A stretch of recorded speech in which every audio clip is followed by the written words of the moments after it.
ঢাকার ২০টি আসন থেকে প্রার্থিতা প্রত্যাহার করেছেন ২৫ জন।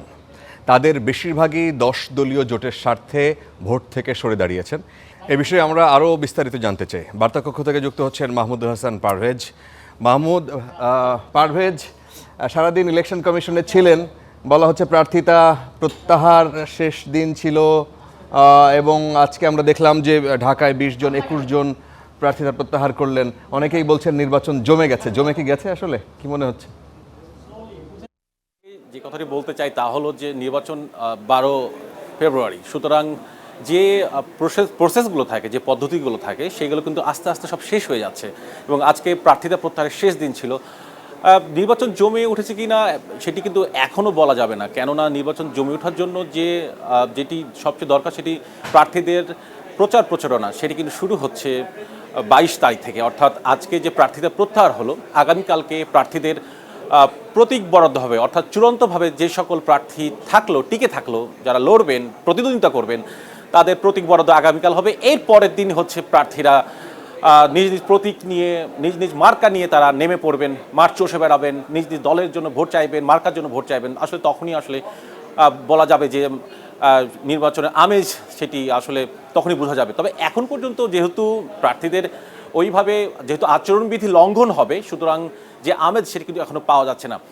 এই ফাঁকে একটু বলে রাখতে চাই ফারাবি, সেটি হচ্ছে যে রিটার্নিং কর্মকর্তার যে যাচাই বাছাই, অর্থাৎ মনোনয়নপত্র যে যাচাই বাছাই এবং আপিল যে শুনানি হলো, এরপরে কিন্তু ২২৫৪ জন প্রার্থী টিকে ছিল এবং আজকে যে প্রার্থীতা প্রত্যাহার, সুতরাং এটি বলা যেতে পারে যে আজকেও প্রার্থী কিছু কমে যাবে এবং আগামীকালকে যে প্রতীক বরাদ্দ হবে, কিন্তু যেহেতু শুনানি হয়েছে, আপিল শুনানি হয়েছে নির্বাচন কমিশনে, যারা সংক্ষুব্ধ হয়েছেন তারাও কিন্তু উচ্চ আদালতে আপিল করবেন। সুতরাং এই সংখ্যাটি আরও হেরফের হবে।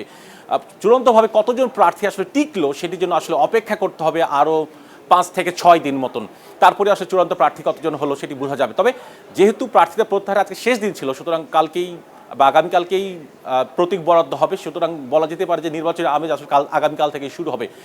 এছাড়া এই বিষয়ে আরেকটু বলতে চাই ফারাবি, তা হলো যে এইবারের যে আরপিও, সেখানে কিন্তু একটি বলা যেতে পারে যে খুব বেশি বড় আকারে চেঞ্জ হয়েছে। সেখানে এই কথাটি, অর্থাৎ প্রতীক বরাদ্দের ক্ষেত্রে বলতে চাই তা হলো যে যদি রাজনৈতিক দলগুলো যারা জোট করেছেন, জোট করলেও কিন্তু নিজ নিজ দলের প্রতীকে নির্বাচন করতে হবে। কিন্তু এর আগে কিন্তু আমরা দেখেছিলাম যে জোট করার সময় প্রার্থীরা তাদের নিজ প্রতীকে বা জোটের প্রতীকে নির্বাচন করতে পারতো বা বড় দলের প্রতীকে নির্বাচন করতে পারতো, কিন্তু তার সুযোগ কিন্তু এবার নাই, অর্থাৎ নির্বাচন কমিশন রাখেনি। সুতরাং নিজ নিজ দলের প্রতীকেই নির্বাচন করতে হবে।